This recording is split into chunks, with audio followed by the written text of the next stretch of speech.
بسم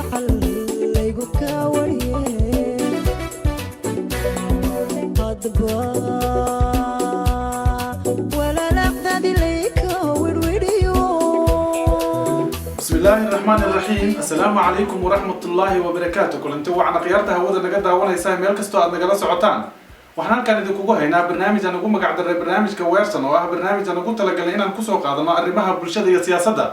تضوات كان برنامج كوحنا يدكوجه هنا يزبدل كدينا على السياسة ده يكسوق كل وطن كصوماليا. تاني وحي كدم بيه مركي مدحوينها الدولة الفدرال كصوماليا حسن شيخ محمود يوبدو قامين يكدق وطن كاسمرايكنكا. halkaasna ay kula kulmeen madaxweynaha waddanka Mareykanka Barack Obama iyo xogayaha arrimaha dibadda waddankaasi Hillary Clinton oo ay ka wada hadleen sidii loo soo nooleyn lahaa xiriirka labada dal iyadoo kadibna shir jiraa'id ay wada qabteen ay ugu wada hadleen sidii labada dal xiriirkooda ay kor ugu qaadi lahaayeen safaaradana labada dhinac loo kala geyn lahaa iyadoo sidoo kalena Hillary Clinton ay ku dhawaaqday in Soomaaliya ay si dhab ah u aqoonsadeen muddo 20 sano kadib iyadoo xustay in 19 ugu dambeysay xiriir toos ah oo dhaxmara labada dal. And today, we are taking an important step toward that future. I am delighted to announce that for the first time since 1991, the United States is recognizing the government of Somalia. haddaba daawadayaal si aan u ogaano sida dadka Soomaaliyeed ee ku dhaqan waddankan Holland ay u arkaan isbedelkaas dhinaca siyaasadda ah ee ku soo kordhay waddanka Soomaaliya waxaan kaamirada la dhaxmarnay xubno ka tirsan jaaliyadda Soomaaliyeed ee magaalada Amsterdam ee waddankan Holland iyadoo aan weydiinay sida ay u arkaan fikirkooda iyo waxa ay soo kordhin karto sharciyadan cusub ee la siiyay dawladda federaalka Soomaaliya. Ana iminka ila taagan wariye Soomaaliyeed oo kamid ah wariyaasha ka shaqeeya magaalada tan ee Amsterdam khaasatan radio Dalmar qaybtiisa magaalada Amsterdam oo ah runtii raadiyo ka dhex shaqeeya bulshada Soomaaliyeed ama jaaliyadda Soomaaliyeed ee ku dhaqan waddanka Holland. magacaada adigoo ku bilaabo marka hore walaal waan astaan wacyiga waxa la raacay diiro sida lagu sheegtana waxaan ka howlgalaa magaalada Amsterdam ee waddanka Holland radio Dalmar sidoo kale waxaan kamid ahay saxuuriyaasha wax ku qora bagaha internetka ee Soomaalida ay daacadaan marka dabcan wax badan aad kala socotaa arrimaha siyaasadda Soomaalida iyo dhinaca bulshada iyo jaaliyadda intaba hadii ay noqon lahayd maanta Soomaaliya waxa loo soo qaataa inay taagan tahay marxalad ka duwan marxaladii hore dawlad aan ku meel gaar ahayn sharciyad dawladnimo ay ka heshay dawladda Mareykanka wixii ka dambeeyay markuu madaxweynaha booqashada ku tagay maxay waxa soo dhan kula tahay marka u fiirisida u barbar dhigtay waxyaabihii hore oo isbedel ay soo kordhinaysa waa su'aal horta aad u muhiim ah runtii maalmaha hadda aan ku jirro markii aan gadaal u milicsano wixii aan soo maray taariikhda Soomaaliya iyo yacni marxaladii kala gedisnaa waxa aad is hordhigaysaa wax aad u weyn oo isbedel inay soo kordhaan sababtoo ah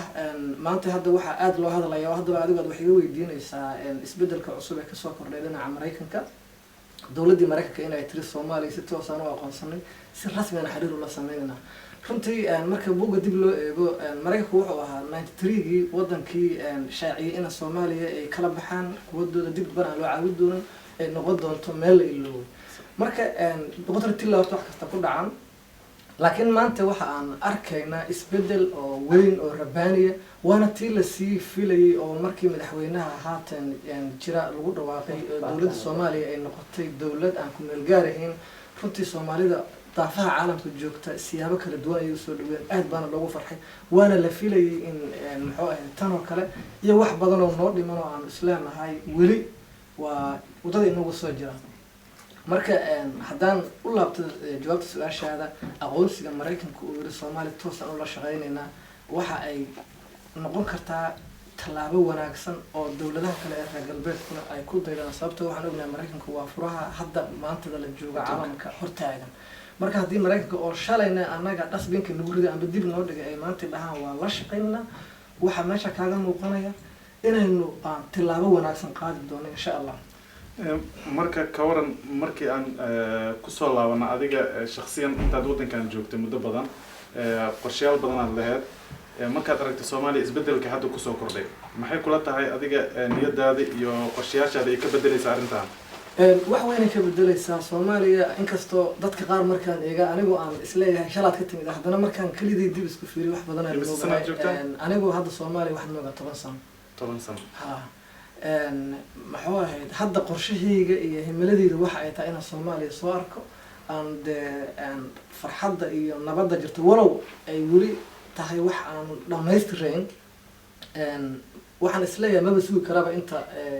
ay gees ilaa ka gees ay Soomaaliya isku mid noqonayso laakiin waxaan arkayaa in سان هاكسن أي وضعك كجرا. أوكي مدة طبعا واحد كده حجرتي صحافة ورق الصومالي على سعودي إذا الذي كم الجاركي مر إثيوبيا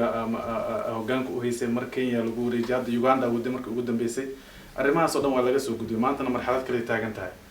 مركا الرماها صدام في رسالة ضدك الصوماليات قاركود قوة سياسة الفلانقية وحسوا قاطع إن ماشي تاجنتها مرحلات ضدك لو بعين إنك فائدستان maxaad isdhihi leedahay way aragnimada hore adigoo ka faa'iideysanaya bulshada ku daawanaysa aad ugu baaqi leedahay si arrintan loogu dhaweeyo ay u noqoto wax Soomaalida ay xaqiijiyaan horumarka hadda la tawayo inuu imaan doono runtii waa su'aal aad u muhiim ah dadka Soomaalida laga bilaabo markii dawladda hadda cusub ay curatay oo sida weyn u soo dhaweeyay waxa ku soo dhacay baaqiyo kala gedisan oo ah inay ka faa'iideystaan isbeddelka inay la shaqeeyaan muxuu ahaa dawladda cusub oo dabcan wajiyo wanaagsan aan dembi qabin nadiifa ay ka soo muuqanayaan sida darteed waxa aan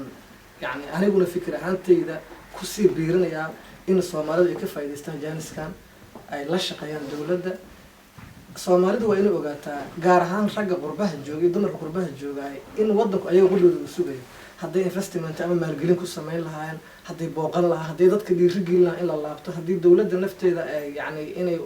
wada shaqeyn in la muujiyo si because dadka gudaha jooga anaga waa la sugayaa waa noo baahan yahay kuwa wuxuu sugayaa inaan macnihii aan la qaadno dadka dibadda joogana way u baahan yihiin dadkooda way sugayaan dib u laabtaan absolutely dadka dibadda joogana dib u laabtaan waa la sugayaa dawladdu way sugaysaa nafteedu dadka Soomaalida ee qurbaha jooga in ay garab istaagaan in xataa donation ama qaaraan loo sameeyo oo hadda maanta madaxweynaha sida maqlaysa ciidamada mushaarkiidu wali inaanu meel saarin baa hadaladiisa kamid ahaa taas nafteeda Soomaalida hadii ay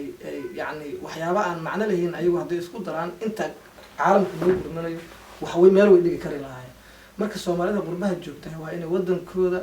hadda maanta meel laga garab qabto taagan yahay insha Allah waan rajaynaa inuu sii socdo laakiin intaanu dib u naqan waa in la qaadno waa sidaan aan yani midda maamul goboleedyada ma kula tahay sidii hore inay wax iska bedelayaan markii loo fiiriyo hadalkii Hillary Clinton ay tiri hadda kadib su'aal la weydiiyo oo ahayd siyaasadii Soomaaliya markii hore kula dhaqmi jireen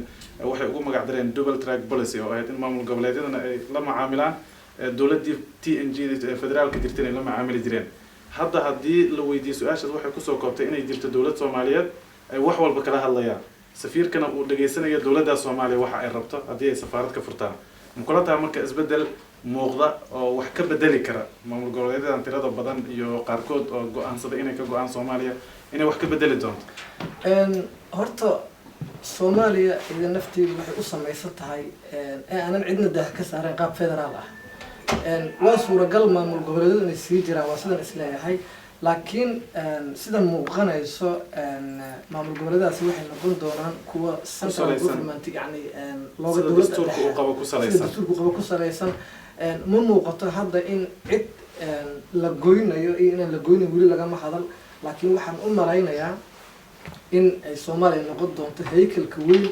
ama dalada weyn ee maamul goboleedu ay harsadaan iyaga naftooduna ay u soo mari doonaan ruudka dawladda dabcan ayagoo ka federaalka oo qabo mar walba laakiin caalamku uu focuska saari doono sidaan isleeyahay dawladda dhexe haddaba saasaankeedii aan wada arkayno waa tahay aad iyo aad u mahadsan tahay waa tahay daawadayaal weli waxaan bartamaha ugu jirnaa barnaamijkeenii ra'yi ururinta ahaa ee ku saabsanaa isbeddelka siyaasadeed ee dalka Soomaaliya ku soo kordhay waxaa iminka ila taagan wiil Soomaaliyeed oo kamid ah jaaliyada Soomaaliyeed ee ku dhaqan magaalada Amsterdam oo aan rabay bal in aan weydiiyo ra'yigiisa ku saabsan sida uu arkay isbeddelka siyaasadeed ee dawladaha Mareykanka iyo dawladda Soomaaliya dhawaan dhaxmar wixii ka dambeeyay markii madaxweynaha Soomaaliya uu booqashada ku tagay magaalada Washington ee dalka Mareykanka walaal adigoo magacaada ku bilaabaya aniga magacayga Ibrahim Xasan Maxmed Allah Ibrahim sidee kula tahay maxaad dareemaysaa shucuurtaada oo isbeddel ah markii aad maqashay in Soomaaliya 20 sano kadib aqoonsi sharciyad dawladeed uu siiyay Mareykanka wallahi aad iyo aad aan u arkaa wax weyn inay noo tahay dalkeena Soomaaliya inuu dawlad oo la aqoonsan yahay caalamka laga aqoonsan yahay inay noogu dhalato 22 sano ka bacdi marka wallahi wadanka Soomaaliya inuu nabad noo noqdo oo caalamka dhan laga aqoonsado waa wax aad u muhiim ah oo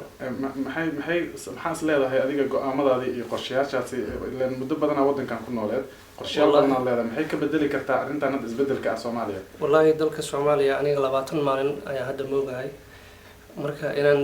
waddankan hadda waxa uu soo laabtay inaan ka aruursado oo ku laabto dalka Soomaaliya waxa waaye waddankan baraf rafaad 24 saac xagga dagaal iyo rafaad ka jiray imise sanad ku noolayd waddankan aniga waddanka waxaan ku noolay 5 sano صح waddanka Talyaaniga ayaan ku noolaan jiray hadda inta waan imaaday marka waxaan dareemayaa aad iyo aad 4 bilood aan soo joogay Soomaaliya doorashadii waxaan joogay Soomaaliya doorashadii iyo wixii markaa soo aragtay isbedelka siyaasadeed waxaad go'aan ugu gaartay inaad ugu laabato Soomaaliya aad iyo aad hadda marka waxaan isleeyahay in ay shucuurtii kugu jirtay iyo go'aankii aad gaartay ay sii adkeynaysan Soomaaliya dawlad ahaan loo aqoonsaday aad iyo aad marka waxa waaye waddankan gumaysi ayaa yaalo aan la fahmi karin oo maskaxiyan ah waddankeena waxa waaye hadda nabad ayaa ka dhacday soo Muqdisho free loo marayaa nolol aad iyo heer sare ayaa lagu noolyahay marka waddankayga inaan u laabto oon luqadeeda ku hadlaayo oon leedahaynin boosta ku soo dhacdo oo waraaqa ku soo dhacdo oo maskaxda 24 saac waxba ka qabsan karin lagu leeyahay qaxootiga tahay oo adig gumaysi oo waddankii dabcan dhaqamada iyo isfahamka bulshooyinka mar walba aad ay u adag tahay markii waddan kale aad ka soo tagtid waxaan filayaa inaad ula jeedid inta badan in arrimaha Soomaalida aysan intii qurbaha ay joogeen ay dhibaatooyin badan ku qabeen hadda marka haddii aad go'aansatay inaad dib u laabatid maxay kula tahay marka dalka Soomaaliya ilaan maanta waa ammaan dawlad Soomaaliyeed oo sharciyad ka heshay dawladda adduunka ugu awoodda badneed maanta ka shaqeynaysa ammaankii wax badan waa la soo celiyay marka haddii aad tagtid waxa aad ku fikiraysid isla markiiba in waddankii aad inaad la qabsatid oo wax ka samaysid maxaa hadda qorshaha maskaxdaada ku jira wallahi aniga Soomaaliya waxaan degnaa qaasatan gobolka Shabeellada Hoose waxaan ku lahay beero waaweyn oo sendiyaal leh shay wax kasta ka soo baxayo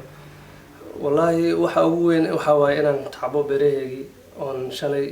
aan ka soo orday oo nasadeed ula soo orday maanta inaan ku noqdo oon beerihii wax ka tacbado oon gobolkii wadankii Muqdisho aan geysto beerihii tacbada aad u hadda markii aad tagtay waddanka ma soo aragtay beerihii iyo wixii aad ku shaqeyn jirtay intaad waddanka ka soo tagtay ka hor waa soo arkay aad iyo aad hadda marka maxaad is leedahay meeshii maxaa iska bedelay intaa ka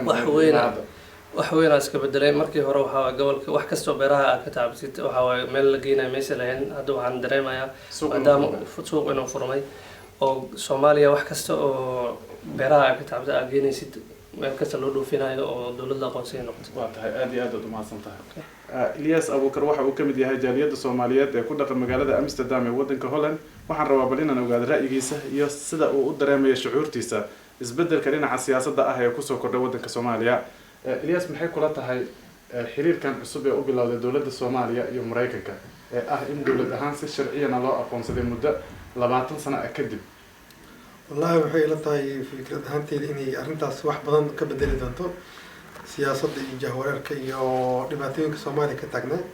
maadaama markii hore lagu soo marayay koox ama waddan kale ama dalaalo ama hay'ado lagu soo marayay haddii direct lagu la macaamilayo waxay ila tahay wax badan inay faa'iideynayso waqti badan iyo dhaqaale badan in meeshii ka soo baxayo oo dadka Soomaaliyeed wax loogu qaban karo sida xagga amniga oo kale iyo adiga waxyaabo badan Mareykanka si laga helaa kalmooyin badan ee hadda direct u imaanayaan dawladda Soomaaliyeedna sumcad u tahay inay la sameeyso heerkaas ay gaarto ay Mareykanka aqoonsi ka hesho xogaa aniga fikrad ahaanteeda ila tahay sumcad iyo guul ay soo weyn